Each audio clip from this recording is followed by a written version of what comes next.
When I was a kid, I used to think the phrase family is everything was some kind of universal truth, like gravity or math. My name is Braden. I'm 23 now, but when this story started, I was just turning 18, and everything I thought I knew about family was about to blow up in my face. The funny part is, it all started with a cake. A cake and a scholarship letter. So let's rewind a bit. I grew up in a small town, the kind where everyone knows your business before you even know it yourself. My parents, Karen and Dale, weren't the worst people in the world, but they definitely weren't the best. My mom always had a short fuse and a long list of things to complain about. And my dad, well, let's just say Dale was more interested in his man cave than his kids. He had this old recliner he basically lived in. If he wasn't yelling at the TV, he was yelling at me. I was never the golden child. That title belonged to my older brother, Caleb. Classic golden boy stuff. Popular, athletic, decent enough grades, and totally incapable of doing any wrong in my parents' eyes. Me? I was the quiet one. The reader. The kid who stayed late at school to help clean up the library because it was better than going home. I kept my head down, worked my butt off, and did what I was told mostly. I wasn't perfect, but I was trying. Despite everything, I actually got really into school. It became my escape. I loved math and computer science, and I poured myself into it. No one in my family understood it. They called me a little nerd, or the future IT guy who'll fix our Wi-Fi for free. It was always said with a laugh, but the jokes got old. Still, I kept going, because deep down, I believed that if I just did well enough, maybe they'd finally see me. Senior year rolled around, and I applied to every scholarship I could find. I wasn't naive. I knew my parents weren't going to pay for college. They made that clear for years. If you want to go to college, you better figure it out yourself, my dad would say between sips of cheap beer. We're not made of money. So I did figure it out. I applied to a prestigious STEM program at a university 3 states away. It was a long shot, but I got in. Not only that, I landed a full-ride scholarship, tuition, housing, meals, everything. I remember opening the letter alone in my room, staring at the words like they might vanish if I blinked too hard. It felt like freedom printed on thick paper. I cried. Quietly, of course. Wouldn't want Caleb to hear and start in with his usual, don't be soft routine. I waited a few days before I told them.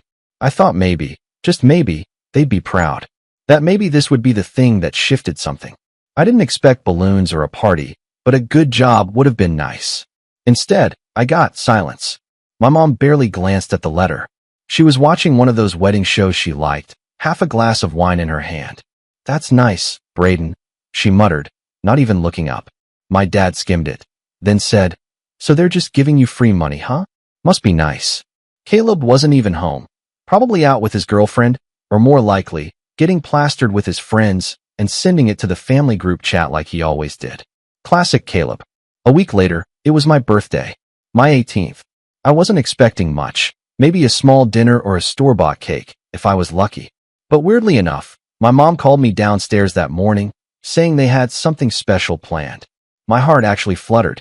I thought maybe they were surprising me, that they'd come around. There was a cake. Store-bought, like I guessed, with my name on it in blue frosting. A little lopsided, but still, it was something. My dad even shook my hand and said, well, you're a man now. Time to start acting like one. It was the closest thing to affection I'd gotten from him in years. We all sat down at the table. My mom poured herself another glass of wine. It was barely noon, and then she got this weird look on her face, like she was bracing for something. That's when my dad said it. So about that scholarship money, we've been thinking. You don't really need all that for yourself, right? I blinked. What? You're still living here, he said. We've fed you, paid your bills, kept a roof over your head all these years. It's only fair you contribute back. Your mom and I are behind on a few things. Wait, I said slowly. You want me to give you my scholarship money? My mom chimed in. Not all of it, honey. Just what's reasonable. You'll still have enough for college. We're just asking for a bit of help. That's what families do. We take care of each other. I just sat there, stunned. My mind couldn't catch up to what was happening. They were serious. They really, truly thought I was going to hand over money that I had earned, something that was meant to be my ticket out, and give it to them. Like it was nothing. No, I said. They looked at me like I'd just cursed at them. My dad's face darkened. Excuse me. I said no, I repeated. That money is for college. I earned it. I'm not giving it to you. My mom put her wine glass down a little too hard. Don't be selfish, Braden. After everything we've done for you. I laughed. It just came out. What have you done? You've ignored me for 18 years unless you needed something. You didn't pay for any of my schooling. You didn't help with applications. You didn't even drive me to the college tour last year because you were too busy relaxing. And now that I've got something good, you want to take it? That was it. The air in the room shifted. My dad stood up so fast the chair scraped loudly against the tile. His voice boomed. You ungrateful little brat. This is our house. We've put up with your attitude for too long. If you're going to disrespect us like this, you can get out. What? I said, blinking. You heard me, he said. You're 18 now. That means you're grown. You want to be grown? Then act like it. Pack your stuff and leave. You're not welcome here if you're going to talk to us like that. My mom didn't stop him. She just crossed her arms and stared at the cake. The one with my name on it. The one that now felt like a joke. I left that night. No warning. Just packed a duffel bag with what I could carry, grabbed my acceptance letter, and walked out the door. They didn't stop me. They didn't call after me. Caleb didn't even text. And that was that. I spent the next few months couch hopping and working part-time jobs until the fall semester started. I didn't have much, but I had my place in the program, and I was determined to make it work. The first year was hard. Really hard. I worked late nights, studied during every spare moment, and learned how to stretch $1 into a week's worth of meals. But I did it. And then I kept doing it. 5 years later, I'm not the same kid who walked out of that house with tears in his eyes and a duffel bag in his hand. I've got a great job now, software engineer at a firm in the city. I've got my own apartment, my own car, and a little bit of peace for the first time in my life. That peace didn't last long.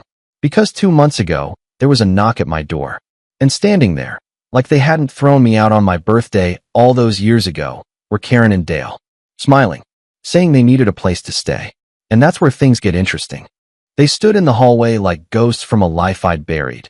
Karen in her oversized windbreaker, Dale with that same old trucker cap he used to wear while yelling at the news. They looked smaller, older, and for a split second, I felt that old instinct rise up. The part of me that still wanted their approval, still half expected them to smile and say we're proud of you. But that wasn't why they were here. We were just passing through the city, my mom said casually, as if this was a coincidence. Thought we'd stop by. It's been so long, Braden. I stood there, silent. Part of me wanted to slam the door. But another part, the quieter, uncertain part, stepped back and said, come in. The moment they entered, it was like the air changed. Dale immediately started glancing around like he was appraising the furniture. Nice place, he muttered, brushing crumbs off the arm of my couch like it personally offended him. Karen walked straight into the kitchen, opened my fridge without asking, and said, oh good, you've got real food. I told Dale you'd be doing all right by now. Doing all right? They made themselves at home like I was a guest in my own apartment. I stood there, awkward, watching the two people who'd kicked me out on my birthday rummage through my things like it was their right. I finally asked, so, why are you really here? Karen closed the fridge slowly. We need a place to stay, just for a little while. Dale nodded, still surveying the living room like he was thinking of where to put his feet up. The house got foreclosed on. Caleb's couch isn't big enough. And you've got the space. There it was. No apology. No acknowledgement of the years of silence. Just a casual assumption that I'd open my door and give them what they wanted, like the scholarship money all over again. How long is a little while? I asked, trying to keep my voice calm. Karen waved a hand like it wasn't important. Until we get back on our feet. A few weeks, maybe a month. You'll barely notice us. I stared at them. You kicked me out. Dale frowned. That was a long time ago. You were being disrespectful. I was protecting the only thing I had. I snapped. And you threw me out for it. You didn't call. You didn't check if I was alive. Karen's voice softened, fake sweet. We just figured you'd be fine, Braden. You always were the smart one. Independent. You mean disposable, I said. She flinched, and for a moment, I thought I'd finally gotten through. But then her expression changed, hardened. She crossed her arms. We're your parents. We raised you. You owe us. That broke something in me. I didn't yell. I didn't scream. I just said no, but they didn't leave. Not that day. Not even after I told them I didn't have space for them. Karen started crying, or pretending to. She said they had nowhere to go, that I was their only hope. Dale stayed silent, staring at the wall behind me like this whole conversation bored him. Eventually, I told them they could stay for one night. They nodded, grateful. I slept with my door locked. The next morning, they were still there. Karen was making coffee with the last of my beans, and Dale had turned on the TV so loud it rattled the windows. "This isn't a hotel," I said. Karen looked up like I'd insulted her. "You said one night. We thought you'd reconsider after seeing how polite we were." "Polite?" I repeated myself. "One night. I'm not changing my mind." They didn't fight me that time. They left, slowly, bitterly, and Karen made a point of saying, "You'll regret this. Family takes care of family." I didn't respond. But that wasn't the end of it. Not even close. Over the next few weeks, they started showing up. Unannounced. Sometimes late at night. Sometimes in the middle of the day when I was working remotely. My building had no doorman, just a basic lock, and somehow they always found a way in, either sweet-talking a neighbor or slipping in behind someone. It was like they had radar for when I was most vulnerable. Once, I came home from a long day at the office. I'd picked up an extra consulting gig to start saving for a down payment, and found them already inside. Karen had somehow convinced my downstairs neighbor to buzz them in, claiming they were visiting their sweet son, and forgot their key. I lost it. "You can't keep doing this." Karen had the audacity to say, "Well, if you'd just let us stay, we wouldn't have to." I changed the locks that weekend. I told my neighbors not to let anyone in unless I'd personally texted them. I thought it was over. But then the letters started. Handwritten notes left in my mailbox. Slid under my door. Taped to my windshield. "We raised you. We deserve this. Don't forget who gave you life. You'll be sorry when we're gone." Each one chipped away at me. I tried to ignore them, tried to work through it, tried to focus on my life. But it was like being haunted. And then the real betrayal came, from the one person I thought might actually understand. Caleb. He called out of the blue one afternoon, his voice way too casual. "Hey, little bro, heard Mom and Dad dropped by." I didn't say anything. He kept going. "Look, I know things were rough back then, but they're really struggling. You've got a good thing going now. Maybe just let them crash with you for a bit. It won't kill you." "Are you serious?" I said, heart pounding. "They're our parents, Braden. They took care of us." "No," I snapped. "They took care of you. They kicked me out. On my birthday." He had the nerve to laugh. "Yeah, but you landed on your feet. You're the success story. So be the bigger man." That call ended fast. I told him to lose my number if he was just going to guilt trip me. I hung up, shaking. That night, I got another knock at the door. I didn't answer. Another letter appeared under the door the next morning. But this time it wasn't Karen's loopy handwriting. It was Caleb's. "I tried to reason with you. If something happens to them, it's on you." I don't know what broke me more, the manipulation or the realization that Caleb had clearly taken their side. The golden boy had spoken, and once again, I was the villain in the family script. I kept my distance. I tried to move on. But then Karen and Dale escalated. They started telling people we knew, old neighbors, distant cousins, that I'd turned my back on them. That I'd stolen their retirement by keeping my scholarship money to myself. That I was hoarding wealth while they suffered. They painted this picture of a cold, arrogant son who'd gotten rich and forgotten his roots. One day, I walked into a local coffee shop and the barista, who knew my family, said, "Hey, are your parents doing okay? I heard you kicked them out or something." That's when I realized they weren't just harassing me. They were trying to ruin me, trying to twist the truth, make me the villain, force my hand. And then, as if it couldn't get worse, they tried to guilt me through work. Someone from HR forwarded me a voicemail that had been left on our company's general line. A woman's voice, saying she was my mother, that she was worried about me, that she hadn't heard from me in weeks and feared I was falling back into bad habits. She asked if someone could just check in. Said she didn't want me to end up like before. Before what? I hadn't done drugs. I hadn't been to therapy for anything serious beyond burnout and anxiety. But to someone who didn't know me, it sounded like a red flag. I was called into a meeting the next day. Nothing formal, just to check in. But it was humiliating. My boss asked if everything was okay at home, if I needed time off, if I was sure I wasn't overwhelmed. They had weaponized concern. That night, I sat in my living room, alone, lights off, just numb. I stared at my phone, thought about calling a lawyer, or the police, or Caleb. I didn't know what the right move was. And then I got the text, from a number I didn't recognize. A photo of my building, taken from the street, with one message. We're not going away, Brayden. Family is forever. That was the moment. The breaking point. Something inside me snapped, but not in the way they wanted. And that's when I decided I wasn't just going to block them. I was going to end this. Legally. Publicly. Permanently. I didn't sleep that night. After getting that photo, that twisted little message, I just sat there, staring at it until the glow of my phone screen turned cold. My apartment was silent, but my brain wasn't. It was racing, tumbling through memories I hadn't touched in years. That photo wasn't just a threat. It was a reminder. Of the night I left home with nothing but a bag. Of the mornings I spent eating instant ramen cold because I didn't have a microwave in the shelter I stayed in for a week.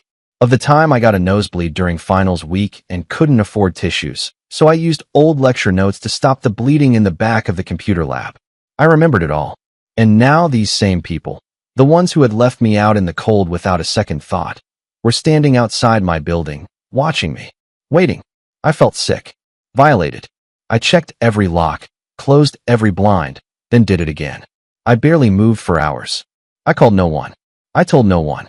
Because deep down, I still carried that old shame, the kind that whispered, you don't get to complain. You're lucky. You made it out. Be grateful. But this wasn't just about me anymore. They had gone too far. This wasn't family drama. This was stalking, harassment. And the worst part was that they still didn't think they were doing anything wrong. The next morning, I called a lawyer. I didn't have one on retainer or anything. I just Googled until I found someone local who specialized in civil harassment and family disputes. Her name was Tessa, and when I showed her the messages, the letters, and that photo, she didn't blink. This is serious, she said. You have a right to feel safe in your own home. Those words cracked something open in me, like I'd been holding my breath for years and didn't realize it. A right to feel safe. I'd never thought of it that way, not growing up in that house. Not when silence was the closest thing I got to love. Not when Caleb was praised for doing the bare minimum and I was punished for asking questions. Tessa walked me through the process of filing a restraining order. She explained what evidence would help, what the hearing would involve, and how to keep a paper trail. It felt overwhelming. I wasn't a fighter. I was the kid who avoided conflict, who learned to disappear when voices got too loud. But this time, I didn't disappear. Instead, I started documenting everything. Every message. Every note. Every time someone mentioned my parents in public with a confused expression. I even asked my neighbor to check the security footage in the hallway for the night I found the photo. It was there, a grainy clip of Karen, my mother, standing outside my door, slipping something under it and looking around like she knew what she was doing was wrong. That video broke me again, in a different way. Not because of the threat, but because of how calm she looked. How casual. As if this wasn't cruelty, it was just parenting. I was spiraling. I started flinching every time someone knocked. I kept checking the street before I left for work. I had a nightmare that Caleb showed up at my office and told my coworkers I was schizophrenic and dangerous. I woke up sweating, heart pounding, unsure of what was real. I hit rock bottom a week later. It was a Thursday. I was supposed to present a quarterly update on a project I'd led, something I'd poured myself into for 6 months. But I couldn't do it. I couldn't even make it through the door. I stood in the building's lobby, hand on the elevator button, and froze. I kept seeing their faces, hearing their voices. You owe us. You'll regret this. Family takes care of family. I walked out, called in sick, went home, and didn't leave for 2 days. That weekend, I turned off my phone and just sat on the floor of my apartment with all the curtains drawn. I didn't eat, didn't drink much. I didn't even cry. I just sat there, paralyzed by a kind of exhaustion I didn't know how to explain. But on the third day, I woke up angry. Not fiery, screaming angry. Just done. Done being the quiet one. Done being the good son. Done being the scapegoat. I got up, showered, opened all the windows, and blasted music just to feel something. Then I made a list. The kind of list I hadn't made since college, back when I was juggling 3 part-time jobs and 16 credits. It was titled, Rebuild. Finalize restraining order paperwork with Tessa. Install security cameras, inside and outside. Send formal cease and desist to Caleb. Talk to HR about the voicemail incident. Book a session with a therapist. I didn't do it all at once. That would have been impossible. But I started. And starting changed everything. I met with Tessa again and handed over my compiled documentation, neatly organized, tabbed, and labeled. She was impressed. You're thorough, she said. I just smiled. I had practice. I installed 2 security cameras, one above the front door, one covering the hallway. I posted clear signs. I wasn't trying to be sneaky. I wanted them to know I wasn't afraid anymore. I sent Caleb a letter through Tessa's office. A formal cease and desist, citing harassment and false statements. I didn't hear back, but I know he got it. The silence was louder than any apology he could have faked. I met with my HR manager and laid out everything. The history, the voicemail, the photo. Her eyes widened as she read through the timeline I'd printed. She looked at me differently after that. Not with pity, but with something like respect. "You're stronger than I realized," she said. I didn't feel strong, but I nodded anyway. And finally, I found a therapist named Jordan who specialized in family trauma and adult estrangement. The first session was awkward. I kept making jokes, deflecting. But then he said something that stuck with me. Surviving is admirable, but thriving? That's the real revenge. That line lived in my head for days. And slowly, I started to thrive. I started running in the mornings. Not for weight or looks, but just to burn off the anxiety. I stopped checking the blinds every 10 minutes. I started sleeping with the bedroom door open. That was huge. I reconnected with an old friend from college, Malia, who'd always been kind to me. We got coffee, then dinner, then started seeing each other more. She was the first person I told everything to, unfiltered. No softening the edges. No downplaying the pain.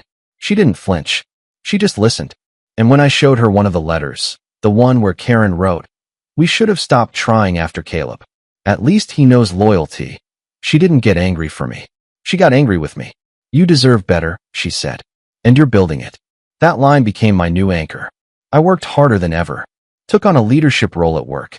Led a successful pitch that landed a new client. I started saving more aggressively, watching my account balance climb past numbers I never thought I'd see. I looked at condos. I applied for speaking slots at tech conferences. I finally started designing a software product I'd dreamed about since college. Something that helped people track and organize family law documents for self-represented litigants. Because if there was one thing I knew now, it was that not everyone has a Tessa. Not everyone gets the help they need. And I wanted to change that.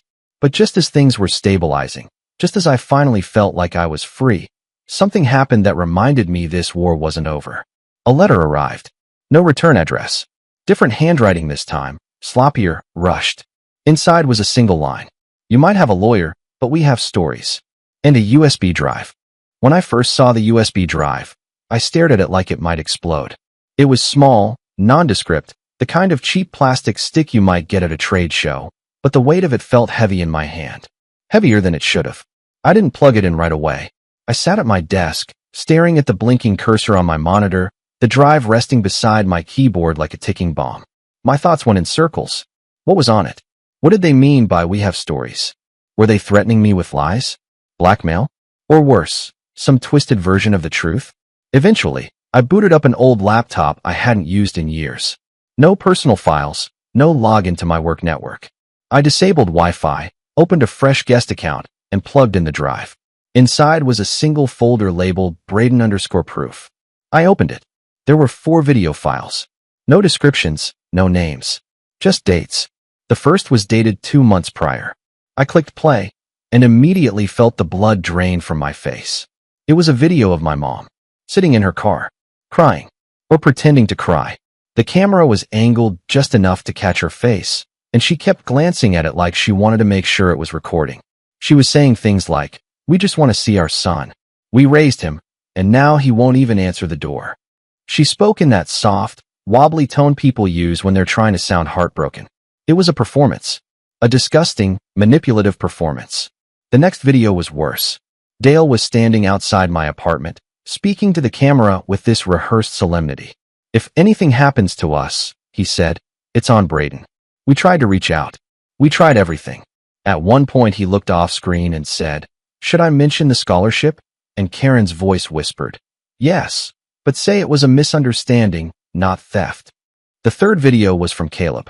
He was seated at a dining table, probably at his apartment, based on the blurry background. His tone was less emotional and more calculated. He said, "Braden's always had issues. He isolates himself. He cuts people out when they don't agree with him. We just want him to get help." He even cited my therapy appointment. the one I'd mentioned to him in passing years ago, as proof that I had a pattern. The fourth video was just a screen recording of an email. From me. From years ago. An old reply I sent to Caleb in college where I said, "I can't take this anymore. Sometimes I feel like disappearing." Out of context, it sounded dramatic. Dangerous, even. Especially with the narration Caleb added over it. He said things like this before. "He won't talk to us. We're worried he's unstable." I sat there, watching these people, my family, build a false narrative of a mentally unstable son. Of abusive, cold-hearted behavior. Of paranoia. Of cruelty. They weren't trying to reconcile. They were preparing a smear campaign. Maybe for court. Maybe for friends. Maybe for the internet. And they were filming it like they were the victims. I unplugged the drive. Sat back. And for a moment, I didn't feel anger. I felt calm. Because now I knew exactly who they were. Not just in my memories, but in their own words, on video. This wasn't gaslighting anymore. This was evidence. And I was done playing defense. It was time to go on offense. The next morning, I booked a follow-up with Tessa. I walked into her office with the USB drive, my security footage, screenshots of the messages, and a binder labeled Harassment Evidence. Karen and Dale, timeline. She flipped through it, her brows rising as she skimmed. "Brayden," she said, looking up. "This isn't just enough for a restraining order. This is strong enough for civil litigation."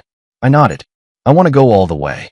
She asked if I was ready for what that would mean, the hearings, the exposure, the possibility of them turning public opinion against me.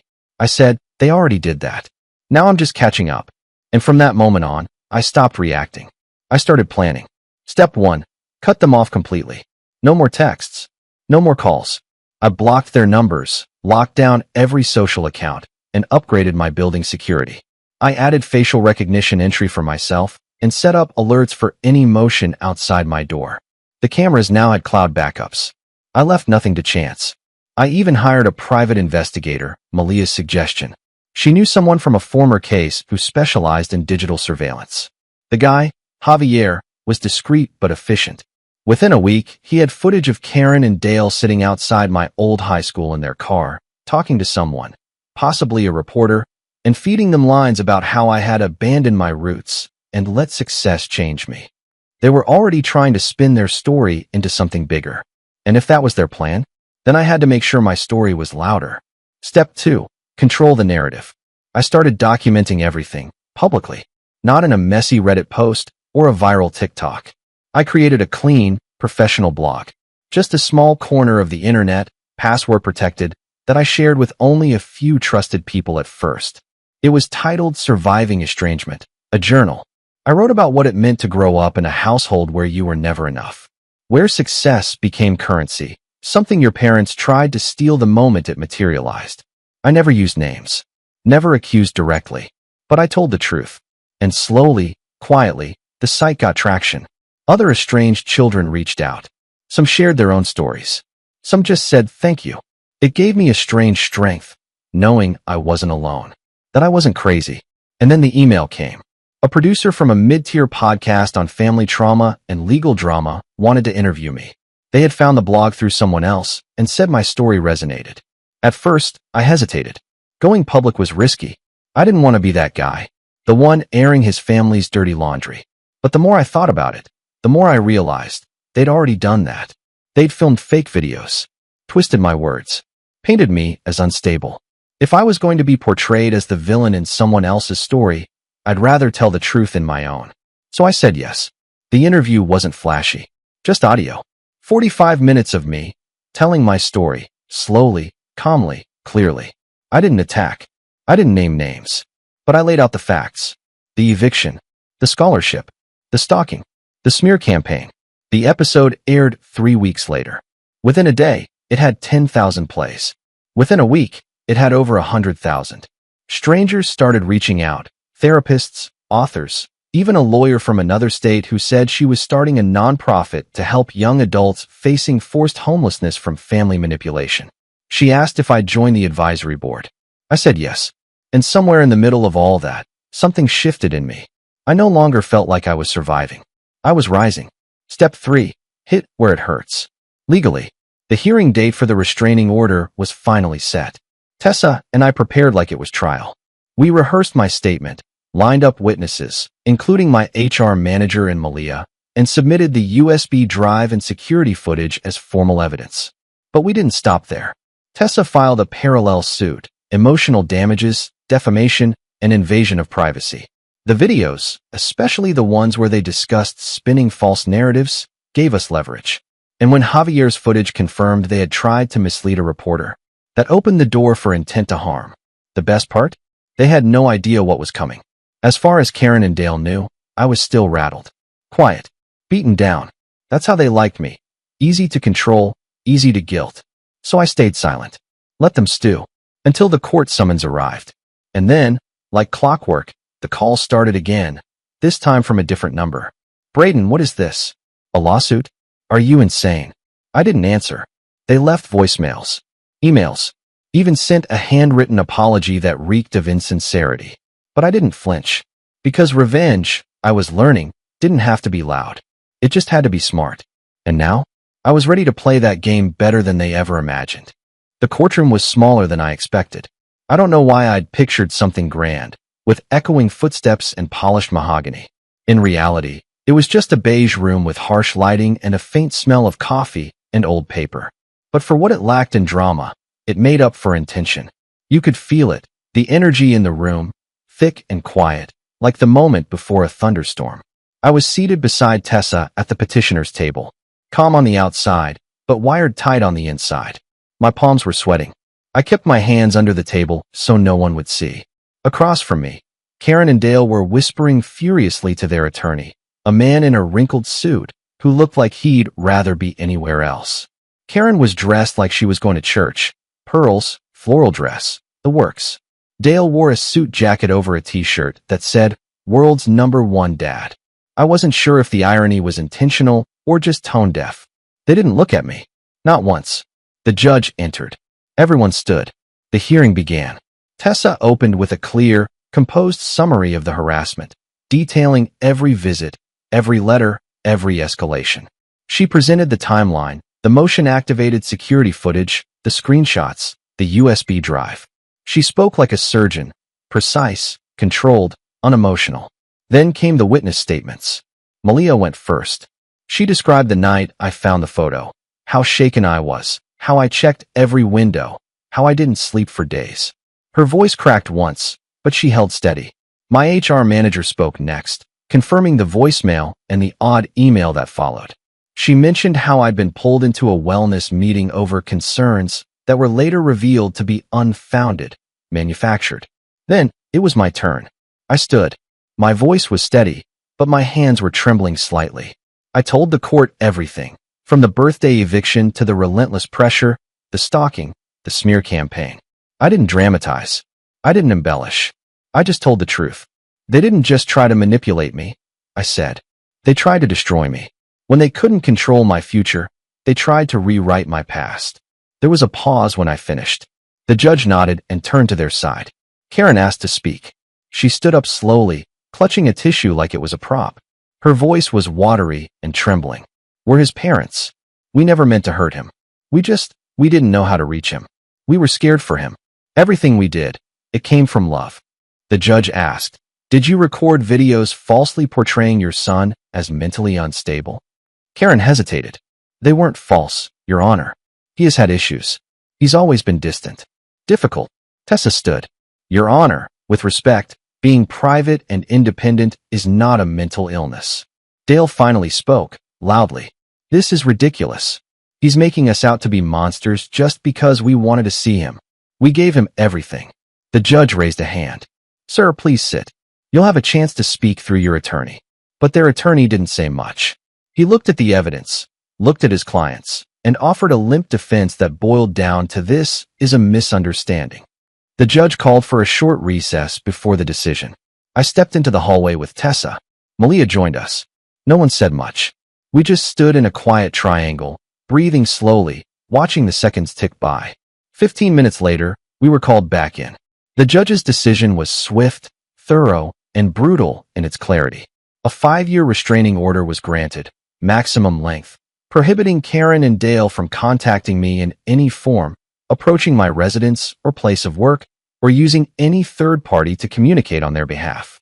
Any violation would result in immediate arrest. The judge also referred the matter to civil court with a strong recommendation that the defamation and emotional distress claims proceed. She noted the video footage as deeply disturbing and indicative of sustained malice. Then she turned to them. You are not victims. You are manipulators. This court does not exist to validate false narratives or emotional blackmail. You have crossed a line, and Mr. Braden has every right to protect his peace. When the gavel came down, I felt something I hadn't felt in years. Relief. But it wasn't just relief, it was closure. The civil case moved forward. Slowly, as they do, but the momentum was on our side. Their lawyer tried to negotiate a settlement early, a quiet agreement, no admission of guilt, a small financial sum. We declined. I didn't want silence. I wanted truth. I wanted a record. I wanted them to have to answer for what they did, not just in my life, but on paper. The suit took 7 months to resolve.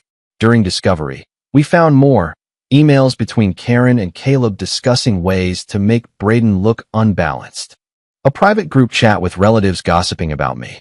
Screenshots of social media posts where they hinted at being cut off by a narcissistic son. It all came out. When they realized how deep the evidence ran, they crumbled. We settled, eventually, on my terms. They issued a written apology, drafted by our legal team, to be made public in the same online spaces where they had defamed me.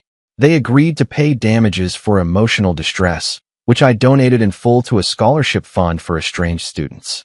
And they agreed to a no-contact order that extended beyond the restraining order's expiration. I haven't seen them since.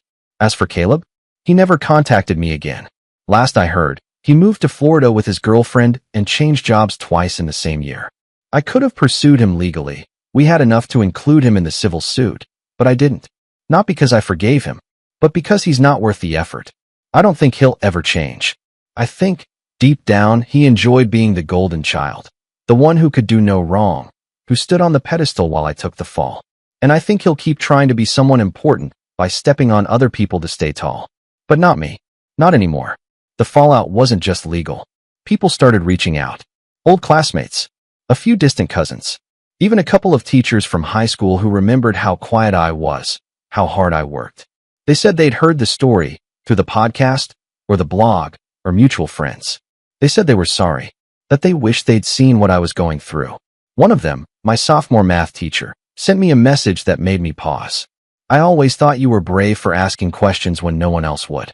I'm glad the world finally sees who you are. That hit harder than I expected. I still run the blog. It's grown into something more now. A small community, moderated and safe. We host workshops, guest posts. We even launched a yearly scholarship for students who've been financially cut off by their families. Last year, we helped 3 kids cover their first semester. I keep my personal life quieter now. Malia and I are still together. She's the first person I've ever truly felt safe with. Not because she fixes everything, but because she listens. She doesn't try to rewrite my story. She just holds it with me. I still go to therapy. Still have days where the weight of it all sneaks up on me. In a smell, a song, a dream. But those days are fewer now. And when they come, I know how to ride them out. Because I know who I am. Not the scapegoat. Not the problem. Not the failure. Just Braden. A man who rebuilt his life, brick by brick, truth by truth. People always ask me if I miss them. My parents. The family I lost. And I tell them the truth. I didn't lose them. They were never mine to begin with. And the day I stopped chasing their love was the day I found peace.